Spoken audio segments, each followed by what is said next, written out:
Good morning students. ఈరోజు మనము political సైన్స్లో ఫస్ట్ లెసన్ భారత రాజ్యాంగం మరియు చారిత్రక అంశాల గురించి చెప్తున్నాం. ఓకే,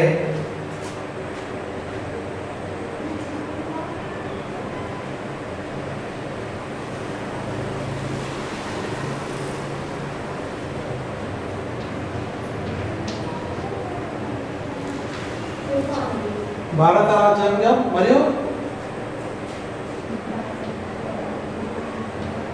చారిత్రక అంశములు.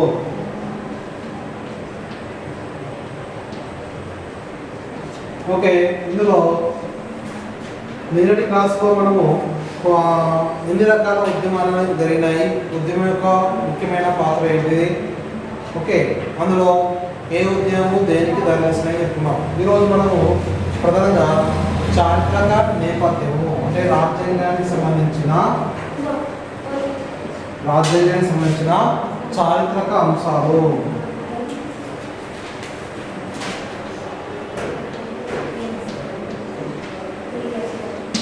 చారిత్రక అంశాల్లో ఒక్కో ఉద్యమము ఒక్కో విధమైన పాత్రను కలిగి ఉన్నది. అంటే ఉద్యమాలన్నీ కూడా వాటి యొక్క ఆశయాలనేవి వివిధ రకాలుగా ఉన్నా వాటి యొక్క గమ్యస్థానాలనేవి ఒకే విధమైన పరిపాలన కొనసాగించబడుతున్నాయి.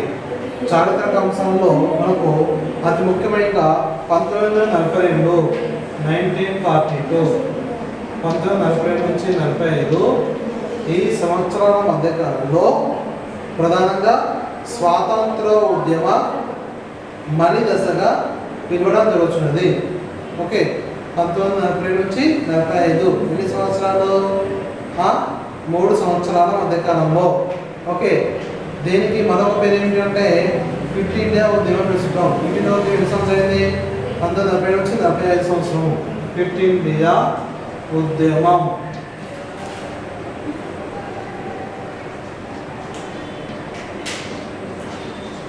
మనకు మొదటి లెసన్లో ప్రధానంగా రాజ్యాంగం అంటే ఏమిటి, రాజ్యాంగం తయారు చేయడానికి దోహదపడినటువంటి అంశాలు అంటే ఏంటి, ఓకే, రాజ్యాంగంలో ప్రజల ప్రమేయం ఏ విధంగా ఉన్నది, ఓకే, అందులో రాజ్యాంగం రాకముందు ప్రధానంగా స్వాతంత్రం రాకముందు ఎటువంటి ఉద్యమాలు జరిగాయి, ఆ ఉద్యమాల యొక్క ప్రధాన ఆశయం ఏమిటి, ఉద్యమాలలో ఎవరెవరు ఏ విధంగా పాల్గొన్నారు, ఓకే, భారత రాజ్యాంగాన్ని అతిపెద్ద లిఖిత రాజ్యాంగాన్ని ఎందుకు పిలుస్తారు, ఆ రాజ్యాంగంలో ఉండవలసిన దృఢ లక్షణాలు అంటే ఏమిటి, రాజ్యాంగ ముసాయిదా కమిటీ అంటే ఏంటి, అది ఎవరు రూపొందించారు, ఓకే, రాజ్యాంగంలో తయారు చేయబడినటువంటి ప్రతి పదము కూడా ప్రతి అంశం కూడా అది వేటిని తెలియజేస్తుంది.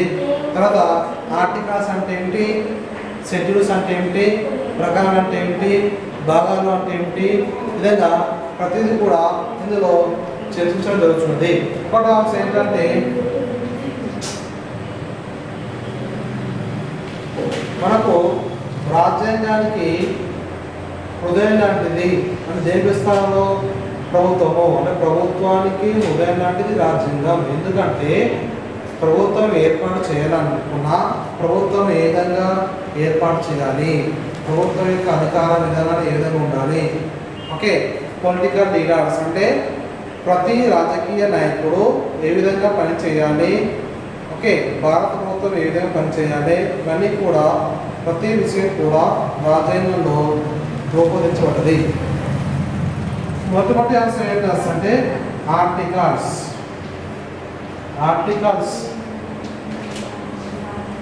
ఆర్టికల్ 20 నుంచి 29. ఈ ఆర్టికల్ యొక్క ప్రధాన ఉద్దేశం ఏమిటంటే ఫస్ట్ అన్ని ఆర్టికల్స్ ఉన్నాయి. మనం ఎంతమంది క్లాసులో ఏం చెప్పుకున్నామంటే పరిచయం అనే క్లాసులో 1950 సంవత్సరంలో ఎన్ని ఆర్టికల్స్ కలవు? 395 ఆర్టికల్స్. ఎన్ని? 395 ఆర్టికల్స్ కలవు. ప్రస్తుతం ఎన్ని ఆర్టికల్స్ ఉన్నాయి? 486 ఆర్టికల్స్ అనేవి ప్రస్తుతం అంటే 2019 సంవత్సరం చివరి వరకు ఉన్నటువంటి భారత రాజ్యాంగం గుర్తించబడిన ఆర్టికల్ సంఖ్య ఎన్ని? 486. ఓకే, అంటే ఇది ప్రధానంగా మొదటి ఆర్టికల్ ఏం తెలియజేస్తుంది? ఆర్టికల్ 1, ఆర్టికల్ 2 విధంగా ప్రతి ఆర్టికల్ దాని యొక్క పరిణతి తెలియజేస్తుంది. ఆర్టికల్ 1 ఏం తెలియజేస్తుంది? రాష్ట్రాలు మరియు కేంద్రపాలిత ప్రాంతాలు వాటి యొక్క విధుల గురించి తెలియజేసేటువంటి ఆర్టికల్. ఏ ఆర్టికల్? Article number 1. మళ్ళీ ఆర్టికల్స్లో అనేక భాగాలుగా విభజించడం జరిగింది. ఓకే, ఆర్టికల్ 20 నుంచి ఆర్టికల్ 29 ప్రధానంగా మనకు దేని తెలియజేస్తుంది? హ్యూమన్ రైట్స్ అంటే పౌర హక్కులుగా విభజించడం జరిగింది. పౌర హక్కులు. ఓకే, పౌర హక్కులు. రెండవది ఏంటంటే రాజ్యాంగ పరిహార హక్కులు, ఫండమెంటల్ రైట్స్. పౌర హక్కులు, రాజకీయ హక్కులు, రాజ్యాంగ పరిహారపు హక్కులు. నెక్స్ట్ ఆదేశిక సూత్రాలు, ఫండమెంటల్ డ్యూటీస్. ఆదేశిక సూత్రాలు. ఓకే, ఈ మూడు అంశాలు ఏంటంటే రాజ్యాంగంలో రాజ్యాంగానికి శాశ్వతంగా ఉన్నటువంటి పార్ట్స్, శాశ్వతంగా ఉన్నటువంటి భాగాలు. ఓకే, మూడు వస్తున్నాయి పౌర హక్కులు. రెండవది రాజ్యాంగ పరిహార హక్కులు. మూడవ అంశం వస్తుంది ఆదేశిక సూత్రాలు. ఓకే, పౌర హక్కులు అనేవి చాలా రకాలుగా ఉన్నాయి. అంటే ఫండమెంటల్ రైట్స్, అందులో జీవించే హక్కు, మత ప్రమేయం లేని తత్వం అటువంటి చేసేటువంటి హక్కు. ఓకే, స్వేచ్ఛ హక్కు, సమానత్వ హక్కు, సౌభ్రాతృత్వ హక్కు. అందులో ప్రధానంగా ఉన్నటువంటి హక్కుల్లో స్వేచ్ఛ కూడా ముఖ్యమైనగా వస్తుంది. ఓకే, నెక్స్ట్ ఆర్టీఈ అంటే రైట్ టు ఎడ్యుకేషన్, అంటే విద్యను అభ్యసించే హక్కు. విద్యను అభ్యసించే హక్కు అనేది మనకు ముఖ్యమైన హక్కుగా పిలువబడుతుంది. విద్యను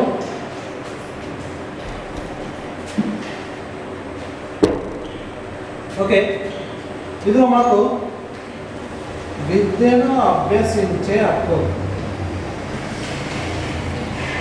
విద్యా హక్కు చూస్తాం. విద్య అంటే ప్రధానంగా ఆర్టీఈ రైట్ టు ఎడ్యుకేషన్. విద్యను అభ్యసించే హక్కు ఎప్పుడు ఆమోదించబడ్డది? 2005వ సంవత్సరంలో పార్లమెంటు ఏప్రిల్ 1, 2005 సంవత్సరంలో ఆమోదించబడింది. ఏ హక్కు?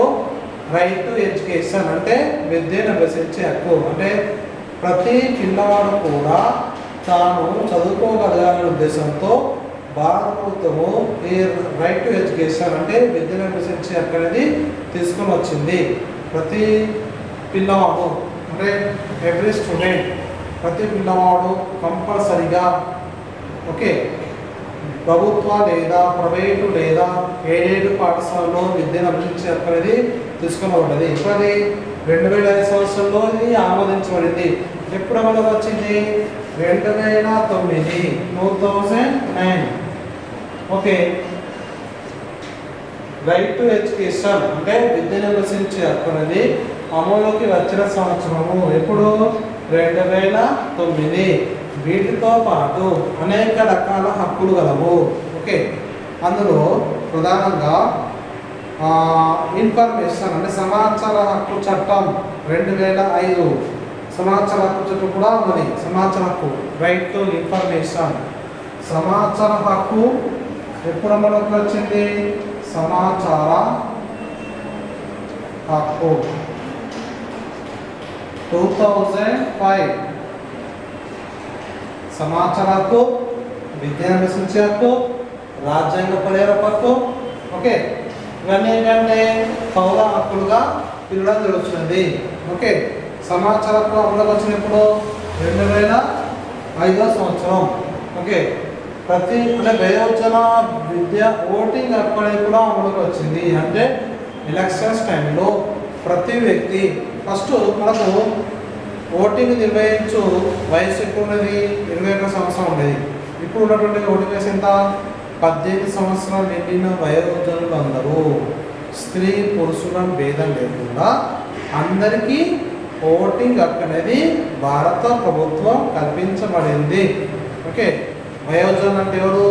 18 సంవత్సరాలు నిండిన ప్రతి వ్యక్తులు కూడా ఓకే ఎలక్షన్స్లో అంటే ఎన్నికలలో ఓటు వేసే హక్కు అనేది కలిగి ఉండాలి అని రాజ్యాంగం తీసుకుని వచ్చినది. ఎన్నికలలో ఓటు వేసే హక్కు, తర్వాత ఎన్నికలు నిర్వహించే విధానము, తర్వాత దిద్దుబాటు ఎన్నికలు ఉపయోగించే పద్ధతి ఇవన్నీ కూడా రాజ్యాంగంలో గుర్తించబడినటువంటి అంశంలో ఓకే చారిత్రక అంశంలో మనకు ప్రధానంగా భారత రాజ్యాంగం అనేది దృఢ ఆరుణ రాజ్యాంగాల సమ్మేళనంగా గుర్తించబడింది. అంటే కొన్ని సందర్భాల్లో దృఢంగాను, మరికొన్ని సందర్భాల్లో అదృఢంగా ఉన్నటువంటి రాజ్యాంగం భారత రాజ్యాంగం. అంటే ఒక్కో దేశం నుండి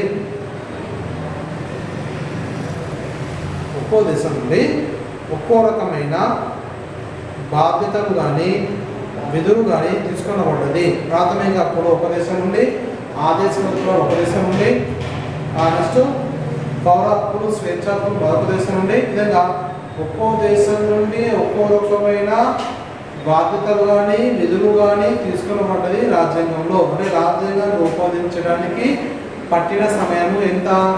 ఆల్రెడీ మీరు ఇంతకుముందు క్లాస్లో చెప్పుకున్నారు, మీకు ఇంతకుముందు క్లాస్ తెలుసు ఆల్రెడీ. రాజ్యాంగం రచించడానికి పట్టిన సమయం ఎంత? 2 సంవత్సరాల 11 నెలల 18 రోజులు, లేదా 3 సంవత్సరాల కాలం పట్టినది. 3 సంవత్సరాల కాలం.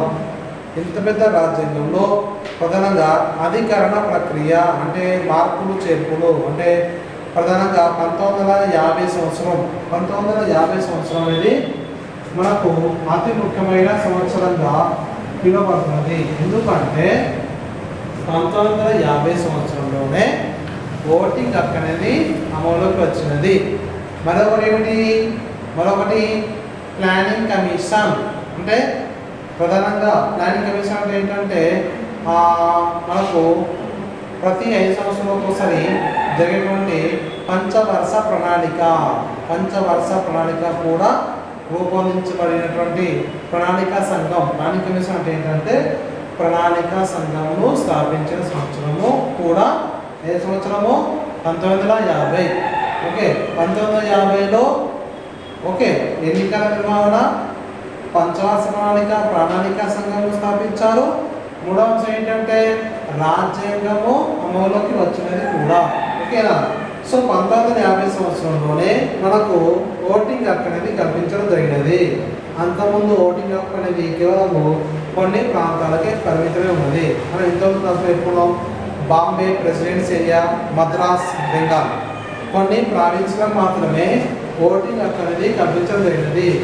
అంటే ఓటింగ్ హక్కులో కూడా స్త్రీ పురుషుల మధ్య భేదాలు అనేవి తీసుకొని వచ్చారు. కేవలం పురుషులు మాత్రమే అందులో పన్ను కట్టేవారు, జమీందారులు, తర్వాత ఎక్కువ డబ్బు ఉన్న ధనవంతులు మాత్రమే ఓటింగ్ హక్కు అనేది ఉండేది.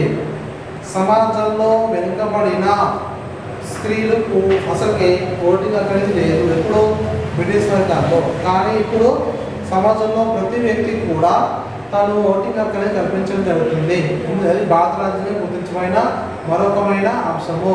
ఓకే, ఇందులో ప్రధానంగా భారత రాజ్యాంగం గుర్తించబడిన భాషల సంఖ్య 1950 సంవత్సరంలో 18 భాషల్లో భారత రాజ్యాంగం గుర్తించబడింది. దానిని ఇప్పుడు ఎన్ని భాషగా మార్చారు? 22 భాషలు. అంటే మనకు 28 స్టేట్స్ 28 రాష్ట్రాల్లో హిందీ అధికార భాషగా జాతీయ భాషగా గుర్తించబడ్డది. దాంతోపాటుగా 22 భాషలను భారత రాజ్యాంగం గుర్తించినది. ఓకే, రాజ్యాంగానికి సంబంధించిన లిఖిత, అలిఖిత, దృఢ, అదృఢ రాజ్యాంగ ముసాయిదా కమిటీ రాజ్యాంగంలో చేర్చబడిన గొప్ప గొప్ప విషయాలు. భారతదేశ ప్రజలైన మనము భారత రాజ్యాంగాన్ని మనమే తయారు చేసుకున్నాము. అంటే రాజ్యాంగ పీఠిక మనం నిన్న క్లాస్లో చెప్పుకున్నాం. పీఠిక అంటే ఏంటిది? ఉపద్ఘాతం. నిన్న క్లాస్లో చెప్పుకున్నాం కదా. రాజ్యాంగ పీఠిక, రాజ్యాంగ ముసాయిదా కమిటీ, రాజ్యాంగంలో దోహదం చేయబడినటువంటి ముఖ్యమైన అంశములు ఇవన్నీ కూడా మనం నిన్న క్లాస్లో చెప్పుకున్నాం. అంటే రాజ్యాంగ పీఠిక కూడా ప్రధానమైన విషయంగా తెలుపబడుతున్నది. సర్వసత్తాక సామ్యవాద, లౌకిక, ప్రజాస్వామ్య, గణతంత్ర రాజ్యాంగం అని పిలవడం జరుగుతున్నది. సర్వసత్తాక సామ్యవాదము. సామ్యవాదం అనేది ఒక నూతన పదము. అంటే నూతన పదం అంటే ఏంటంటే కొన్ని అభివృద్ధి చెందిన దేశాలలో ఈ సామ్యవాదం అనేది ఎప్పటి నుంచో అమలులోకి వచ్చినది. అంటే సామ్యవాదం అనేది మనకు భారత రాజ్యాంగంలో ప్రధానంగా అతి ముఖ్యమైన పదంగా గుర్తించబడింది. సామ్యవాదం అనేది కేవలము ఒక్కరిద్దరు మాత్రమే కాకుండా అది ప్రజల చేతుల్లో ఉంటేనే అప్పుడు ప్రభుత్వం అనేది విజయవంతం అవుతుందని తెలుపడం జరుగుతున్నది. ఓకే, ఇంకో ఏంటంటే కన్క్లూజన్. ఓకే, ఇందులో భారత రాజకీయానికి సంబంధించిన చారిత్రక అంశాల్లో